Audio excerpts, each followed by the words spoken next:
Cette histoire commence avec un groupe d'aventuriers qui viennent de sceller quelque chose de très dangereux. Ils mentionnent qu'il ne s'agit que d'une question de temps avant que le donjon inversé ténébreux n'envahisse le monde entier, à moins que quelqu'un ne parvienne à vaincre le Seigneur des Ténèbres. Cela s'est déjà produit par le passé, et c'est pourquoi ils espèrent qu'un héros apparaîtra pour sauver l'humanité. Nous retrouvons ensuite ces aventuriers en plein combat contre un monstre puissant. Leur force est évidente. Ce groupe, connu sous le nom de Lance du Tonnerre, est de rang A et vient tout juste de vaincre une hydre. Mais attendez, ils sont observés. Il se trouve qu'ils diffusent leur aventure en direct et ont atteint 1 million de spectateurs. Impressionnant, ces aventuriers ne sont pas seulement puissants, ils sont aussi très populaires. Cependant, Yuk, notre protagoniste, décide de quitter la Lance du Tonnerre. Simon, le chef du groupe, veut comprendre pourquoi.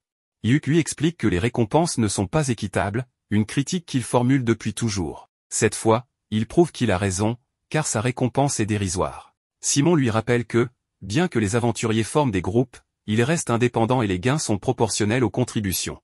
Barry, un autre membre, estime que c'est correct ainsi et que Yuk devrait au moins être reconnaissant de recevoir un peu d'argent, même s'il ne combat pas et profite des objets des autres. Yami partage cet avis, considérant que Yuk n'est utile que pour préparer les diffusions. Camilla, une autre membre, conseille à Yuk de contribuer davantage s'il veut plus de récompenses. Yuk lui rétorque que ses propos sont injustes, car il l'aide souvent grâce à sa magie. Elle élude ses paroles, et Simon conclut qu'il devra supporter la situation, car aucun autre groupe ne l'acceptera. De plus, Simon lui reproche d'avoir atteint le rang B grâce à une faveur d'une amie d'enfance et que Lance du Tonnerre, un groupe de rang A, l'a accepté par pitié. Cela montre qu'il se moque de son départ, car il n'a aucune importance pour eux. Humilié, Yuk décide de partir. Le chef lui laisse une dernière chance de revenir sur sa décision, mais Yuk reste ferme. Nous découvrons alors la ville de Clovey, surnommée la Cité des Aventuriers. C'est une ville prospère, dotée de nombreuses avancées technologiques. Au sein du guilde, Yuk rencontre la réceptionniste nommée Mamar. Yuk lui annonce qu'il cherche un nouveau travail, ce qui la surprend, puisqu'il appartient normalement à son groupe habituel. Il lui explique qu'il a décidé de partir, ce qui ne choque pas Mamar, car, selon elle, il est courant que des tensions surviennent dans les groupes. Elle lui remet un formulaire à remplir. Nous apprenons alors que Yuk a 20 ans, qu'il est mage rouge et alchimiste de rang B. Il possède des talents comme l'amélioration des capacités, le soutien d'équipe et il est aussi un expert en montage de stream. Une femme, toute excitée de voir Yuk, l'appelle professeur. Il s'agit de Marina, qui a reçu des cours de la part du protagoniste par le passé. Marina est curieuse de savoir ce qu'il fait et, lorsque Yuk lui explique qu'il cherche un groupe, elle trouve cela parfait. Elle aimerait qu'il rejoigne le sien. Peu après, nous rencontrons les autres membres de son équipe, dont Silk, une mage élémentaire, et Ren, une prêtresse. Elles ont également été des élèves temporaires de Yuk. Les 3 femmes n'ont aucun problème à ce qu'il se joigne à elles. Toutefois, elles s'assurent qu'il est certain de vouloir rejoindre leur groupe, car elles sont un groupe débutant de rang D. Yuk répond que cela ne le dérange pas, car dans les groupes de rang plus élevés, les missions sont souvent compliquées et nécessitent l'utilisation d'artefacts coûteux. Il ne veut plus accumuler de dettes. Tout le monde est ravi de cette nouvelle collaboration, et ils acceptent une mission qui consiste à collecter des minerais dans un donjon abandonné ressemblant à une mine. Une fois à l'intérieur, Marina prend la tête du groupe, mais Yuk lui demande de lui laisser le rôle de leader. Marina est surprise, car, en tant qu'épéiste mage, elle est censée diriger lorsque ni voleur ni éclaireur ne sont présents. Yuk reconnaît son rôle, mais il explique qu'il dispose de certains outils très utiles, bien que simples, comme une lanterne détectrice qui utilise une huile spéciale pour révéler les pièges. Même si cette huile est chère, ce n'est pas un problème pour lui, car il peut la fabriquer en tant qu'alchimiste. Il demande ensuite à Marina de couvrir l'arrière-garde, juste au cas où. Tandis qu'ils avancent, Yuk pense brièvement à ses anciens compagnons, mais soudain, il détecte une menace dangereuse au fond du donjon. Il demande à tout le monde de se préparer à combattre. Il se retrouve face à des monstres appelés Bolgres. Les filles commencent l'attaque pendant que Yuk utilise ses sorts de soutien pour renforcer les attaques et la résistance physique de Marina, ce qui lui permet d'éliminer plusieurs ennemis. Les membres de l'équipe sont stupéfaits de voir Yuk lancer 3 sorts de soutien en même temps, et ce, sans même les incanter. Cela les impressionne encore davantage lorsqu'ils se souviennent de ses capacités. Après avoir terminé le premier étage du donjon, ils vérifient l'état de chaque membre, une étape essentielle dans l'exploration des donjons. Une fois assurés que tout le monde est en bonne condition, ils poursuivent leur chemin. Ils rencontrent bientôt des mineurs cadavériques en grand nombre. Ren commence à prier pour demander de l'aide divine, tandis que les autres préparent une attaque puissante pour les éliminer en un clin d'œil. Cependant, cette attaque consomme énormément de mana, et Yuk utilise une de ses capacités pour restaurer rapidement les réserves de Ren. Les autres sont stupéfaits, car la récupération de mana est une compétence très rare et exclusive aux mages rouges. Cette capacité est si prestigieuse qu'elle garantit une place dans des groupes de rang A. Malgré cela, Yuk reste modeste, expliquant que le plus difficile est simplement d'obtenir le grimoire et d'apprendre le sort. Enfin, Yuk utilise de l'eau bénite pour recouvrir les traces des morts vivants, empêchant ainsi qu'ils ne les poursuivent. Silk est surprise par l'utilisation d'étendues d'un matériau extrêmement coûteux par Yuk. Ce dernier explique qu'il le fabrique lui-même en purifiant les cendres laissées par les morts vivants après leur disparition, bien que cette tâche soit généralement réservée aux prêtres. Les filles, impressionnées par son savoir, se réjouissent de l'avoir dans leur groupe. Yuk leur propose même d'apprendre tout ce qu'il sait, ce qui les rend encore plus heureuses. Arrivés à l'endroit où ils commenceront la recherche de minerais, le groupe décide de se reposer. Pendant ce temps, Yuk prépare quelque chose. Sortant une bourse magique, il utilise divers ingrédients pour concocter une soupe de fruits de mer fraîchement cuisinée.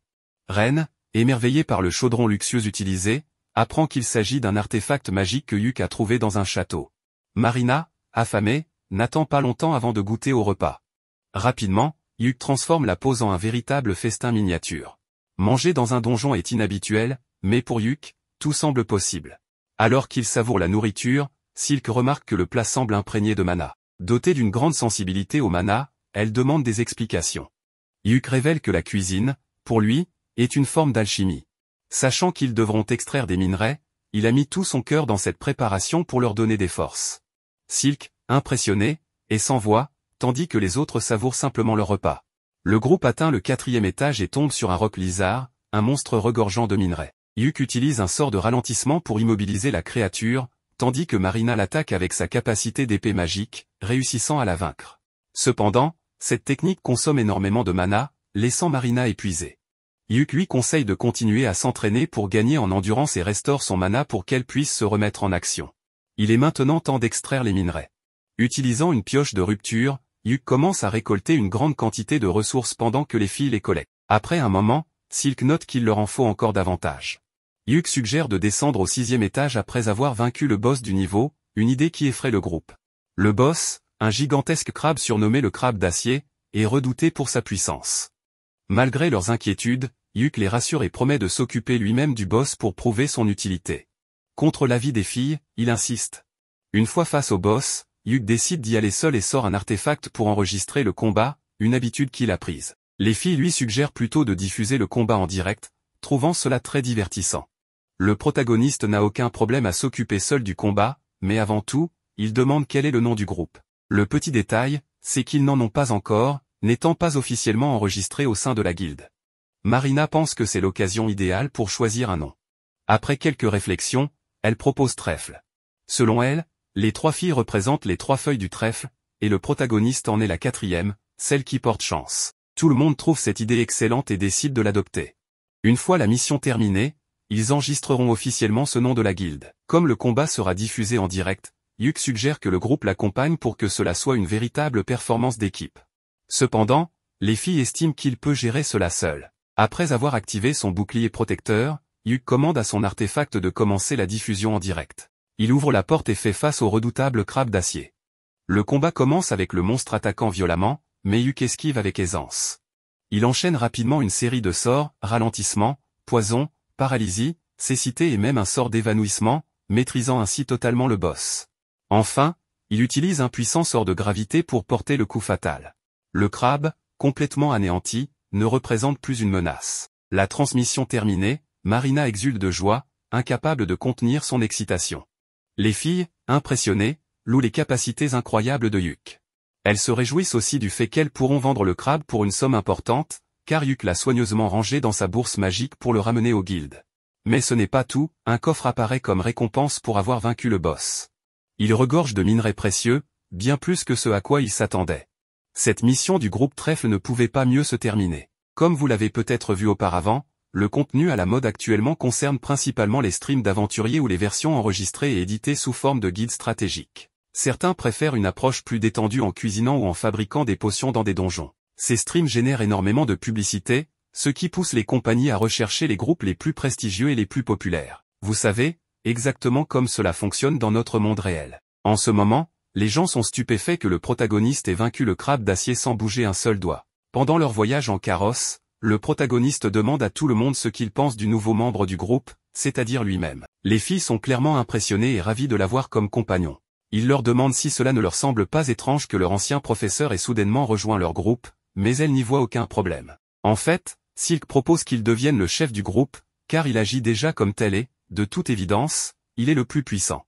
Hyuk, cependant, pense ne pas mériter ce rôle, car il vient à peine de les rejoindre la veille. Mais les filles ont déjà décidé, il sera leur nouveau leader. Après avoir réfléchi quelques secondes, il finit par accepter, mais leur demande de lui dire immédiatement si elles ne sont pas satisfaites de son travail en tant que chef. Pendant ce temps, dans les ruines d'un certain château, au 4e étage, l'ancien groupe du protagoniste est en difficulté. Ils réalisent à quel point il leur était utile, même si cela ne leur semblait pas évident auparavant.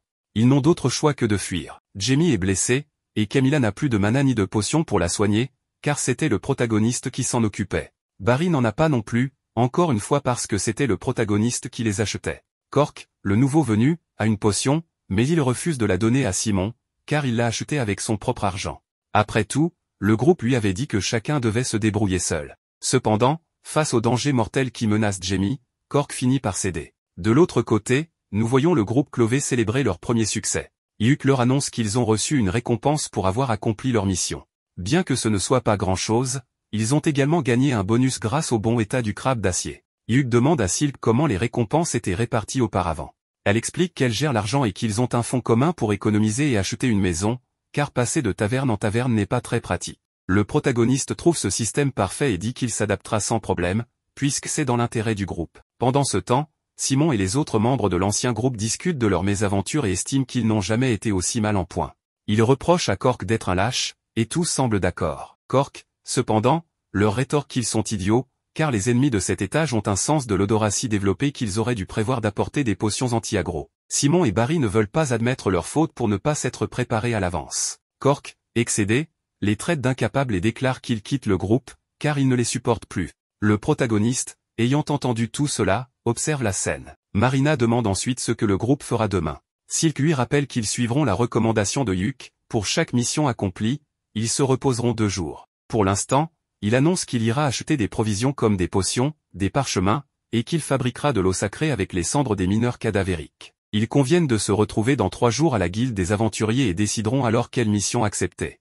Cependant, un événement attire l'attention, on commence à diffuser la vidéo du combat de Hyuk contre le crabe d'acier. Elle devient virale. Ce qui est surprenant, c'est que les gens parlent très bien de lui et de son groupe. La vidéo génère énormément de vues. Les 2 présentateurs sont enthousiasmés par le fait qu'un mage rouge ait accompli une telle prouesse. Ils annoncent que le groupe s'appelle Clové et espèrent qu'il insufflera un vent de fraîcheur dans le monde des aventuriers. Cela ne plaît évidemment pas à l'ancien groupe du protagoniste, et les critiques ne tardent pas. Ils pensent que Hyuk s'est joint à un groupe de bas niveau juste pour briller. Malgré cela, Clové célèbre le début prometteur de leur nouvelle aventure, et Hyuk ne peut retenir quelques larmes de bonheur. Cependant, un certain individu semble très mécontent du comportement du protagoniste. Le lendemain, notre protagoniste se trouve à la guilde des aventuriers et s'adresse à Mamar. Il lui demande une mission qui offrirait beaucoup d'expérience et une bonne récompense pour 3 débutantes. Mamar trouve qu'il en demande trop, mais le protagoniste est convaincu que son groupe peut gérer des missions allant jusqu'au rang B. Elle lui propose alors une mission, récupérer des pierres dans une zone récemment occupée par une bête dangereuse. Il commence à y réfléchir, et c'est à ce moment que les filles arrivent. Il leur parle de la mission, et Marina, sans perdre une seconde, accepte. Mamar enregistre donc la mission.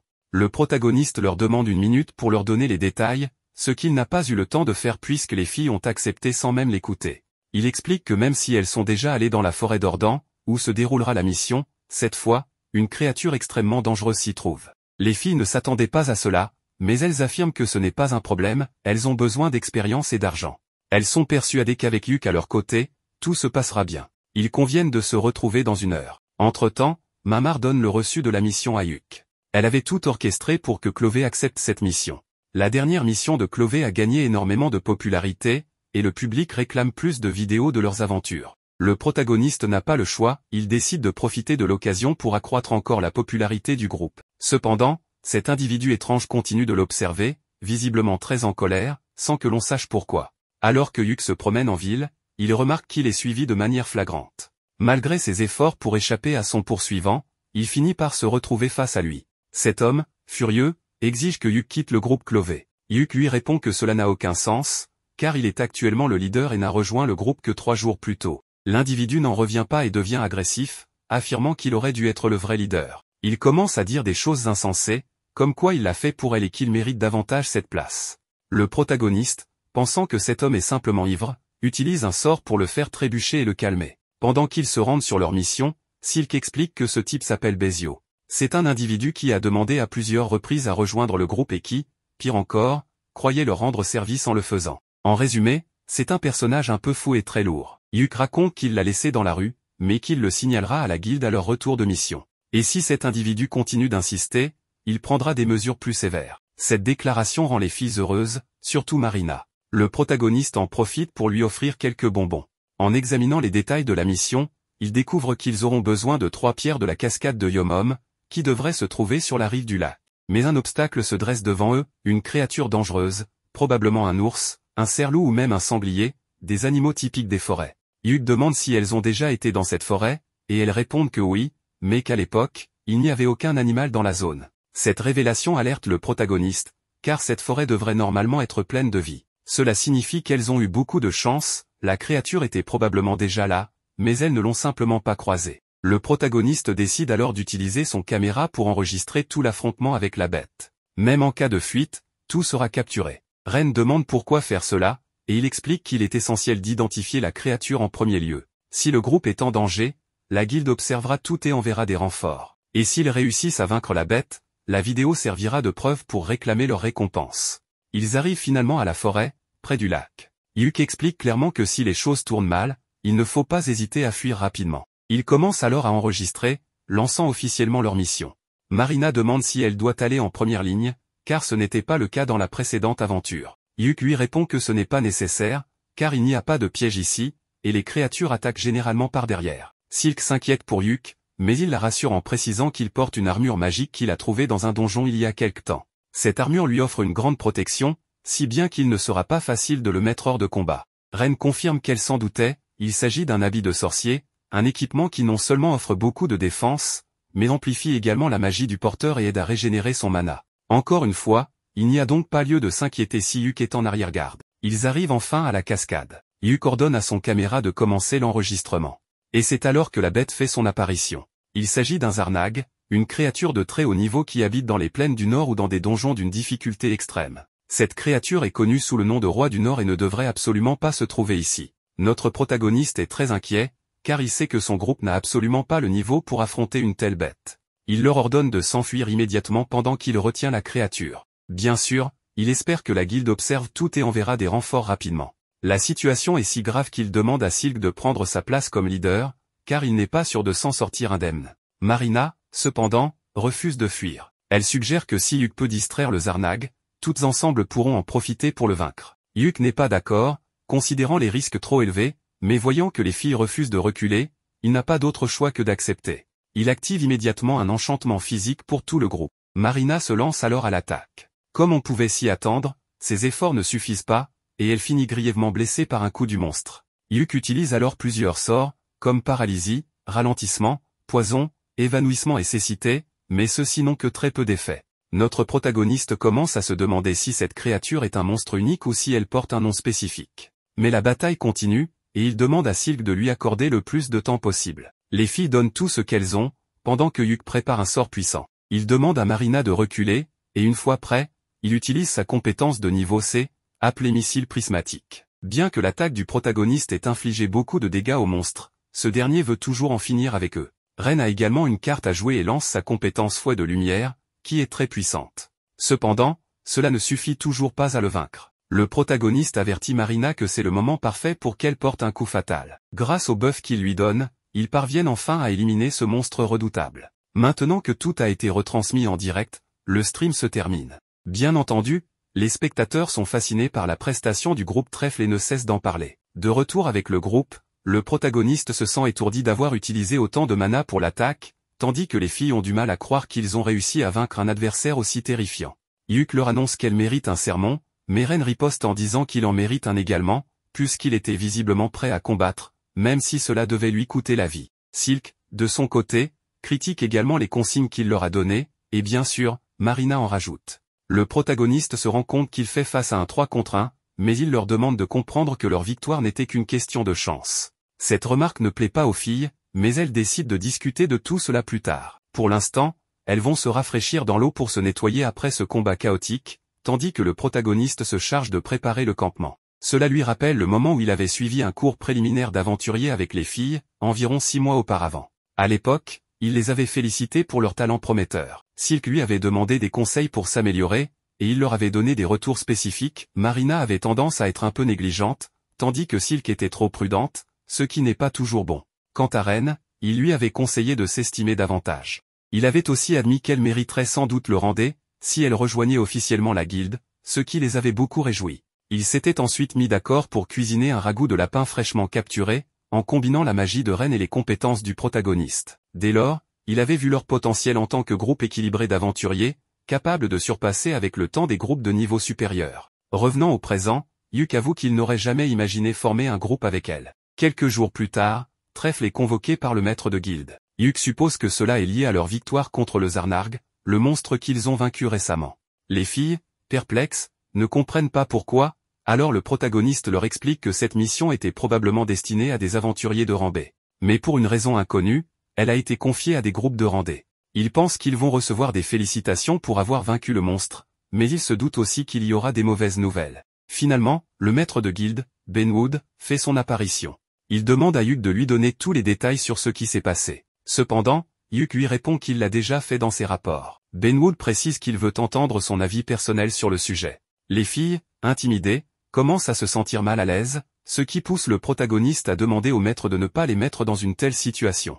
Si Benwood voulait tant parler avec le protagoniste, il aurait dû le convoquer seul au lieu d'effrayer les filles. Silk demande au protagoniste de se calmer et de se rappeler qu'il s'adresse au maître de guilde en personne. Cependant, peu après, Benwood félicite Yuk pour avoir mis de côté tant de formalités. Malgré cela, notre protagoniste reste contrarié par l'attitude violente du maître de guilde. Une fois assis, Yuk insiste que tout ce qu'il y a à savoir est déjà dans son rapport sur le Zarnarg. Benwood insiste néanmoins pour entendre son avis personnel. Yuk suggère alors qu'il pourrait s'agir d'un débordement, nécessitant une enquête. Benwood ordonne immédiatement une enquête d'urgence. Marina demande ce qu'est un débordement, et Yuk lui explique que cela se produit lorsque les monstres sortent de leur donjon. Benwood précise que les monstres ont un lien de mana avec les donjons, mais que ce lien peut se rompre. Cela peut également provoquer une stampede, un phénomène extrêmement dangereux qui pourrait mettre toute la ville en péril. Avant de partir, le maître de guilde présente ses excuses pour les avoir exposés à un tel danger, assurant que ce n'était pas intentionnel. Les filles minimisent l'incident, expliquant que ce n'était pas si grave,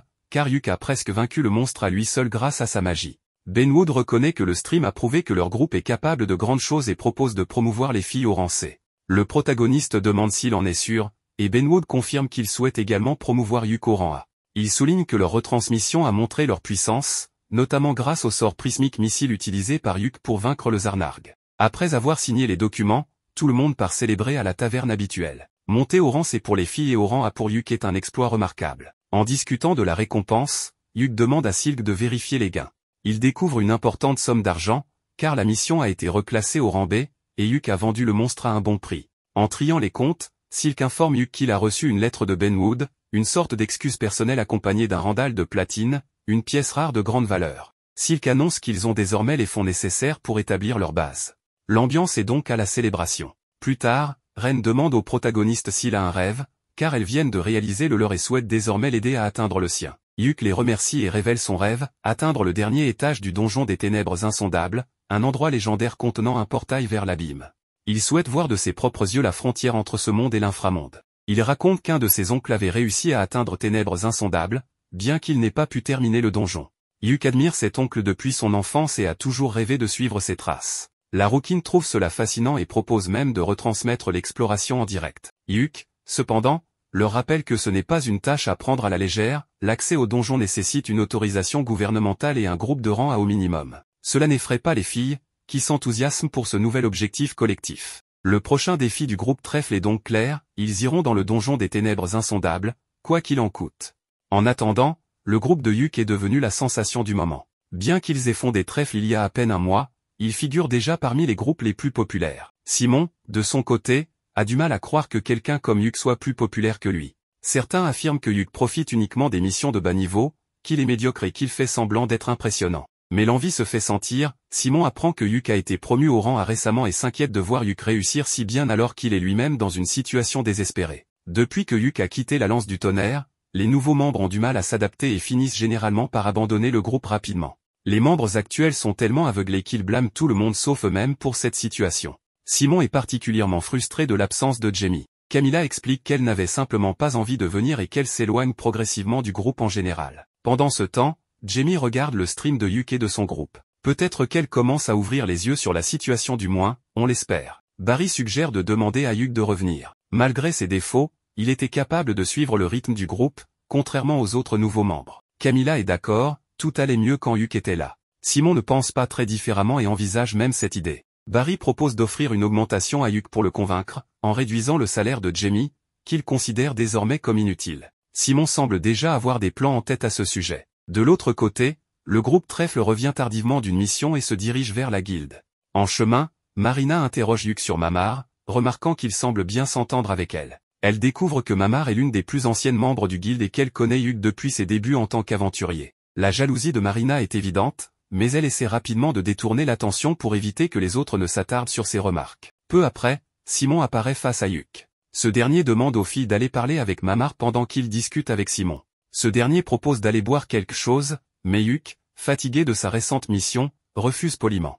Simon insiste, lui demandant de revenir dans l'anse du tonnerre. Il lui rappelle leur rêve d'enfance, atteindre le portail de l'abîme pour voir la frontière entre leur monde et l'inframonde. Simon affirme que Yuk aurait tout ce dont il a besoin avec l'anse du tonnerre, un groupe de rang A, les autorisations nécessaires du gouvernement et du guilde. Il propose même d'augmenter son salaire pour le convaincre. Mais Yuk refuse fermement, déclarant qu'il est désormais le leader de Trèfle et qu'il n'a aucune intention d'abandonner son groupe. Simon, contrarié, lui demande s'il est conscient des problèmes qu'il rencontre depuis son départ et s'il ne ressent pas de remords. Il lui reproche même d'être en partie responsable des difficultés actuelles de l'anse du tonnerre. Mais Yuk lui rappelle que c'est eux qui l'ont traité comme de la poubelle et qu'il n'a aucune envie de retourner dans leur groupe. Simon n'en revient pas, mais les filles, qui avaient discrètement écouté toute la conversation, font irruption. Marina demande à Yuk s'il compte les abandonner, ce à quoi il répond qu'il n'en est absolument pas question. Il leur promet qu'il restera leur leader pour toujours. Il insiste cependant sur le fait qu'ils doivent maintenant terminer leur rapport de mission avant d'aller, comme d'habitude,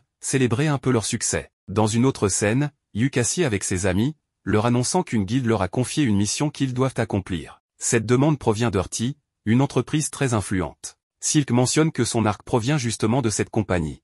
Hurty fait la promotion d'un nouveau produit, et les trois doivent porter la toute dernière armure fabriquée par une filiale d'Hurty. De plus, l'entreprise utilisera leurs images à des fins promotionnelles. Les filles sont ravies, surtout Marina. Leur enthousiasme atteint son paroxysme lorsqu'elle découvre la généreuse récompense et la haute qualité de l'armure. Ainsi, la prochaine mission de l'escouade Clovey consiste à accomplir leur tâche tout en portant l'armure dernier cri d'Hurty. La mission se déroule dans la ville de Qualto, où se situe le siège d'Hurty, plus précisément dans les ruines d'Aion. À son arrivée, Yuk commente qu'il est déjà venu ici quelques fois avec son ancienne équipe à l'époque.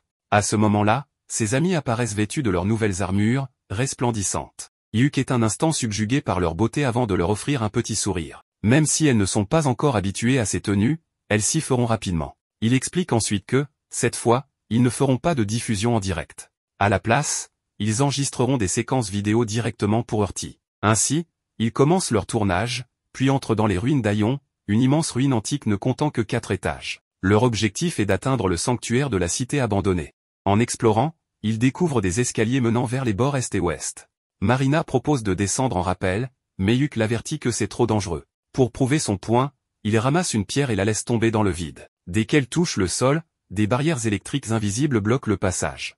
Ces barrières, créées grâce à un puissant sort de distorsion, empêchent toute traversée. Ils descendent ensuite au 2e étage, où Yuk remarque un cercle rouge au centre de la zone. En s'approchant, il réalise qu'il s'agit d'un piège géant. Il attrape un long bâton et le pousse vers le cercle rouge. Dès que le bâton touche la zone, des flèches et des lances jaillissent de toutes parts. Évitant habilement cette pluie de projectiles, il progresse jusqu'à un escalier menant plus bas. Avant de descendre, Yuk suggère de prendre une collation rapide. Alors qu'ils s'apprêtent à avancer, ils s'arrêtent soudainement, quelque chose leur bloque le passage. Instinctivement, ils se mettent en position de combat. Devant eux se dressent 4 énormes orques. Silk saisit son arc, mais Yuk lui ordonne de rester calme. Toutefois, Silk est enflammée et déclare qu'elle les éliminera tous. Elle s'exclame qu'ils ne doivent en laisser aucun s'échapper. Ces orques ne sont pas de simples monstres, car malgré leur niveau C, Yuk leur demande de ne pas les sous-estimer. Yuk établit rapidement un plan de bataille, attaquant d'abord avec la magie et les flèches, ensuite Marina chargera et Silk fournira un soutien à distance. Marina lance une boule de feu, faisant reculer les orques, tandis que Yuk les bombarde de pierres explosives de tous les côtés. Silk termine le travail en les transperçant de ses flèches une à une. Affaiblie, Marina fonce, son épée enveloppée d'énergie, et tranche une orque en deux avant de bondir dans les airs pour en abattre une autre. Après le combat, Yuk ramasse un fragment doré, tandis que Marina trouve une étrange lettre sur l'une des orques. En la lisant, Yuk comprend qu'il s'agit d'un enregistrement d'inspiration, un artefact ancien capable de révéler un potentiel caché. Il n'a pas beaucoup de valeur marchande et le vendre serait un gâchis. Il propose alors de le restaurer eux-mêmes. Cet objet peut légèrement améliorer les talents d'un utilisateur, comme lui offrir une classe secondaire ou débloquer une nouvelle compétence. Après discussion, il décide que Marina en bénéficiera, puisqu'elle ne possède encore qu'une seule classe. Marina accepte. La scène suivante montre le groupe en train de préparer un repas bien mérité après le combat. Ils discutent des pouvoirs magiques et d'un sac enchanté capable de tout stocker. S'ils en trouvent un, ils conviennent que Silk devrait en être la première bénéficiaire. Après avoir passé en revue leurs gains et leurs pertes, ils poursuivent leur mission en montant au 3e étage. Yuk les prévient de rester sur leur garde, car ils ne savent pas d'où les monstres pourraient attaquer. Silk demande s'il y a des boss sur cet étage. Yuk répond qu'il y avait autrefois des gardiens protégeant l'entrée d'Odred, la cité abandonnée, mais aucun n'a été aperçu depuis 10 ans. Cependant, des rapports indiquent que de nombreux traqueurs d'ombre rôdent dans l'obscurité, prêts à frapper. Même s'il en a entendu parler, Yuk n'en a jamais vu de ses propres yeux. Marina lui demande à quoi il ressemble. Yuk décrit des silhouettes humanoïdes entièrement noires avec des yeux lumineux. Soudain, des créatures correspondant exactement à cette description émergent des ténèbres. Yuk est sidéré, car il n'en a pas vu depuis plus d'une décennie. Réalisant l'importance de la situation, il demande à ses amis d'enregistrer leur rencontre. Il les rassure que ces monstres ne peuvent pas traverser le corridor du moins, c'est ce qu'il croit. Mais contre toute attente, l'une des créatures franchit le corridor. Yuk ordonne immédiatement à ses amis de se préparer au combat. Il sort un parchemin d'amélioration multiple, tandis que Marina charge pour attaquer. Avant qu'elle ne puisse frapper, le monstre riposte violemment et l'envoie au sol. Ren accourt pour la soigner avec sa magie, tandis que Yuk et Silk coordonnent leurs attaques. Le monstre riposte en blessant Yuk au visage, mais il ne bronche pas et poursuit son assaut. C'est alors que la créature lance un sort de malédiction sur lui, le plongeant dans l'inconscience. Avec Yuk hors de combat, les filles prennent les choses en main. Ren brandit sa lance et attaque, tandis que Silk prépare ses enchantements. Soudain, Silk sent que le monstre s'apprête à frapper Marina. Réagissant vite, elle demande à Ren de lancer une bénédiction sacrée sur Marina, qui est ainsi protégée juste à temps. Déterminée, Ren déchaîne un puissant sort de zone pour en finir, mais avant que son attaque n'atteigne la cible, le monstre disparaît pour réapparaître juste devant Silk, lui tirant une salve d'énergie noire. À cet instant, Yuk reprend conscience et active un parchemin de protection lumineuse, faisant s'écraser le monstre au sol. Saisissant l'opportunité, Yuk et ses amis attaquent ensemble sans relâche. Après un combat intense, la créature est enfin vaincue. Le groupe célèbre leur victoire et Yuk remercie ses amis, admettant qu'il n'aurait pas pu réussir seul. Ren souligne que le monstre ne devrait pas avoir pu traverser le corridor, ce qui les intrigue. Yuk décide qu'ils doivent terminer leur mission avant d'approfondir cette question. Enfin, ils atteignent les portes d'Odred, la cité abandonnée d'Aion, marquant la fin de leur aventure pour aujourd'hui. De retour à la guilde des aventuriers de Qualto,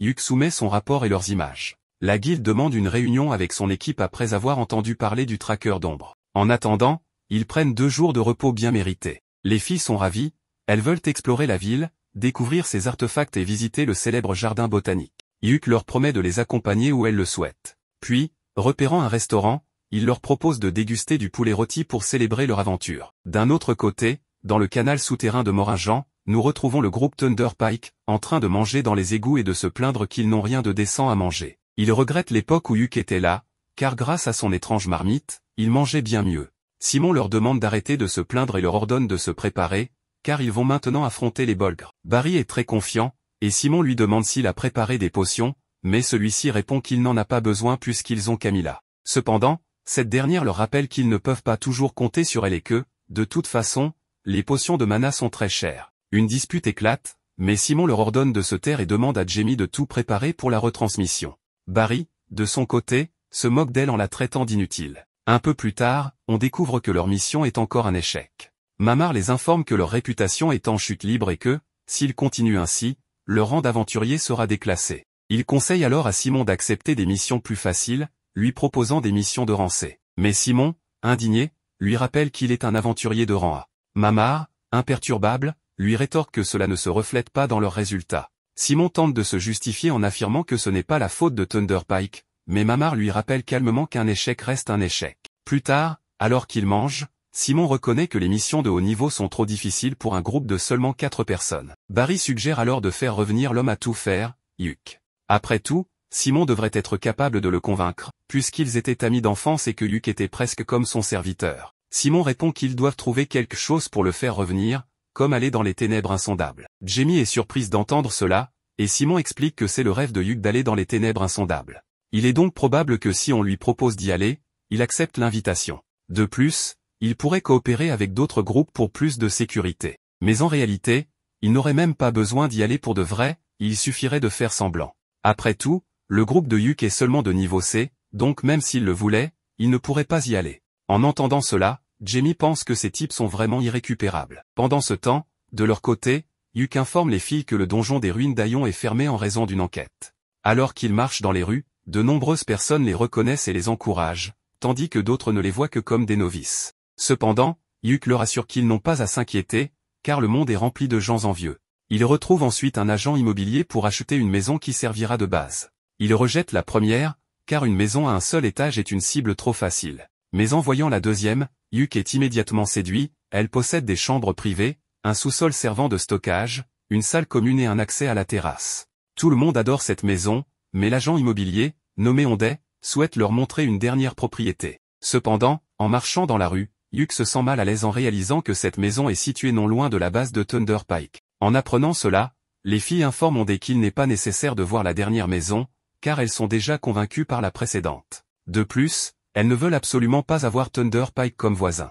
Sans perdre de temps, Hugh et les filles commencent à emménager. Hugh est surpris lorsque les filles lui demandent quelle chambre il va prendre, car il pensait qu'elles allaient vivre seules. Mais elles lui font comprendre qu'elles veulent vivre avec lui. Hugh est un peu nerveux, mais elles lui disent que cela ne sert à rien de discuter. Après tout, comment pourrait-il abandonner 3 filles sans défense dans une maison? Finalement, il accepte, mais leur demande de bien verrouiller leur porte, car après tout, il reste un homme. Après avoir terminé leur installation, ils vont manger. Hugh leur offre une gigantesque tablette en guise de décoration et de cadeau de pendaison de crémaillère, car elle leur sera utile pour regarder leurs propres vidéos et planifier des stratégies. Tout le monde est ravi et trinque à leur nouvelle base. Mais à ce moment-là, une publicité de Thunder Pike apparaît sur l'écran, annonçant leur mission de trouver les ténèbres insondables. Les filles se tournent immédiatement vers Hugh, mais il leur assure que, bien que ce soit son rêve, il ne s'agit pas d'une course. D'ailleurs, son rêve a un peu changé ces derniers temps, car maintenant, il veut aller aux ténèbres insondables avec elle. À cet instant, un message magique de la guilde lui est parvenu. En la lisant, il découvre qu'il s'agit d'une demande de soutien venant de Thunder Pike. Il demande alors poliment à Mamar de les informer qu'il refuse de collaborer avec eux. Un peu plus tard, alors qu'il se promène en ville, Simon l'aborde directement et exige une explication. Mais Hugh lui répond très clairement qu'il n'a aucune intention de collaborer avec Thunder Pike. Il ira aux ténèbres insondables, mais pas avec eux. Il conseille même à Simon de réfléchir à ses choix une bonne fois pour toutes. Il fait déjà partie d'un autre groupe, et il est très malpoli et impoli de lui demander de revenir dans leur groupe. Simon, comme d'habitude, essaie de le blâmer pour tous ses échecs. Bien que Hugh soit agacé, il répond qu'il n'ose pas le rendre responsable d'avoir quitté Thunder Pike. On l'obligeait toujours à préparer les choses, à enquêter sur la mission, à collecter des informations sur le donjon. On lui confiait toutes les tâches qui n'étaient pas liées au combat, et il a supporté cela pendant longtemps en espérant qu'un jour il s'en rendrait compte. Mais ils n'ont jamais pensé à lui, alors il ne veut pas maintenant entendre parler de cette histoire d'amis. Ren lui prend la main, l'aidant à se calmer, et après s'être excusé auprès de Ren, Hugh décide de partir. Simon tente encore de le convaincre en lui expliquant que s'ils échouent à nouveau, Thunder Pike sera rétrogradé. Mais Hugh lui répond clairement que ce n'est plus son problème. 2 semaines plus tard, le maître de guilde informe Hugh qu'il est fort probable qu'un débordement soit en train de se produire, en montrant divers points sur la carte où des événements similaires ont eu lieu. Hugh demande ce qu'en pense l'Académie royale, et le maître de guilde lui répond qu'ils ne peuvent pas exclure la possibilité qu'il s'agisse d'un débordement. Surpris, Hugh lui demande si cela concerne la mission d'enquête sur les ténèbres insondables. Le maître de guilde l'arrête et explique que si cette mission a été approuvée, c'est probablement parce qu'elle est liée à la vague de monstres. Le maître de guilde confie alors à Hugh une mission pour son groupe, Trèfle, enquêter sur les ténèbres insondables. Mais Hugh objecte, expliquant qu'un groupe de rang C ne peut pas être envoyé sur une mission aussi dangereuse. Cependant, Benwood révèle que le groupe Scordia s'est retiré. Il précise qu'il ne demande pas à Hugh de conquérir l'endroit, seulement de l'étudier. Hugh insiste sur le fait que pour progresser, il faut compléter la mission, mais Benwood refuse et lui remet un précieux parchemin de sortie. Il veut des informations provenant directement de Hugh et de personne d'autre. À ce moment-là, Mamar entre dans la pièce et remet à Hugh une demande officielle, le groupe Trèfle est temporairement considéré comme un groupe de rang A. La mission leur est confiée sur ordre du roi de Welmelia. Sans autre option, Yuk informe ses coéquipières et leur dit qu'il préférerait refuser cette mission. Bien que la récompense soit alléchante et que cela améliorerait leur score, c'est une mission dangereuse et il manque encore d'expérience. Silk lui répond qu'elle comprend ses inquiétudes, mais qu'ils peuvent se préparer. De toute façon, tôt ou tard, ils devront explorer ce donjon pour trouver le portail vers l'abîme, donc c'est une bonne occasion d'y aller en avance. Toutes les filles sont d'accord. Ren demande alors à Yuk s'il a peur, et il lui avoue qu'il a effectivement peur mais de les perdre. Ren l'enlace et lui dit d'accepter la mission.